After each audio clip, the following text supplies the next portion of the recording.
Assalamualaikum warahmatullahi wabarakatuh. Bagaimana kabar anak-anak kelas 4A dan 4B? Semoga keadaan kalian tetap sehat selalu, semangat selalu ya dalam menjalani pembelajaran jarak jauh ini. Materi IPA kelas 4 kita masih di bab 10, perubahan kenampakan bumi dan langit. Untuk hari ini kita masuk ke poin C dan D. Pertemuan sebelumnya kita sudah masuk ke poin A dan B. Sekarang kita lanjutin ke poin C dan D. Poin C, perubahan lingkungan fisik.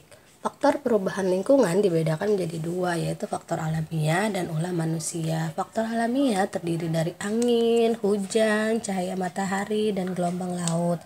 Ulah manusia akibat dari kegiatan manusia. Pengaruh angin. Angin terjadi karena ada perbedaan tekanan udara. Angin bergerak dari tempat yang bertekanan tinggi menuju daerah yang bertekanan rendah. Angin dapat menyebabkan erosi atau pengikisan padatan. Jika angin berkekuatan besar akan menimbulkan bencana tornado atau badai. Pengaruh hujan. Hujan memberikan pengaruh yang banyak bagi manusia. Ada yang menguntungkan dan yang merugikan. Yang menguntungkan yaitu air hujan bisa digunakan untuk pengairan sawah oleh petani. Sedangkan yang merugikan bisa terjadi banjir, longsor, dan erosi. Pengaruh cahaya matahari. Cahaya matahari itu sangat berguna bagi makhluk hidup ya, bukan hanya satu makhluk hidup aja. Bagi makhluk hidup, seluruh makhluk hidup itu membutuhkan sinar matahari. Sinar matahari itu membuat bumi menjadi terang, dan untuk tumbuhan itu diperlukan sebagai proses fotosintesis. Perubahan lingkungan fisik yang diakibatkan oleh cahaya matahari adalah batu yang jika terkena cahaya matahari secara terus-menerus dia akan mengalami pelapukan, dan daerah yang tandus jika terkena sinar matahari itu menjadi kekeringan.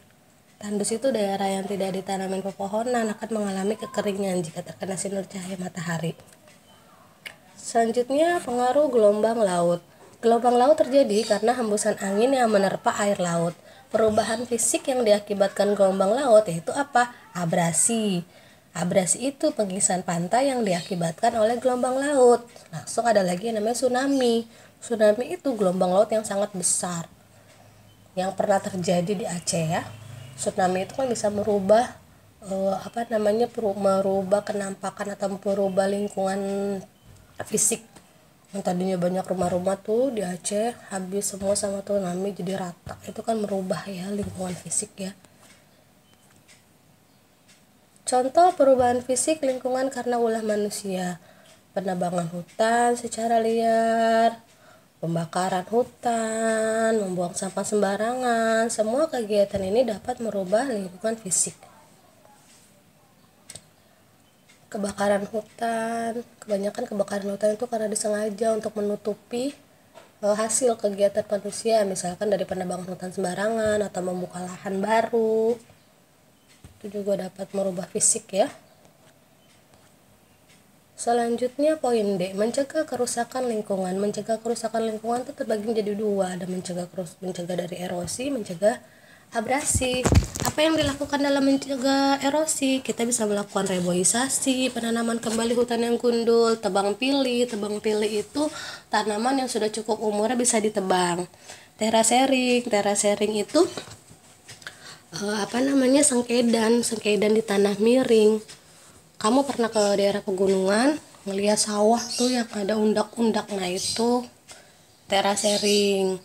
Membuat tanggul, terus pergantian jenis tanaman.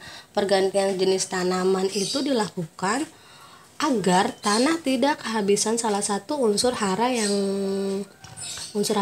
terus-menerus diresap. Jadi bisa diganti oleh jenis tanaman lain.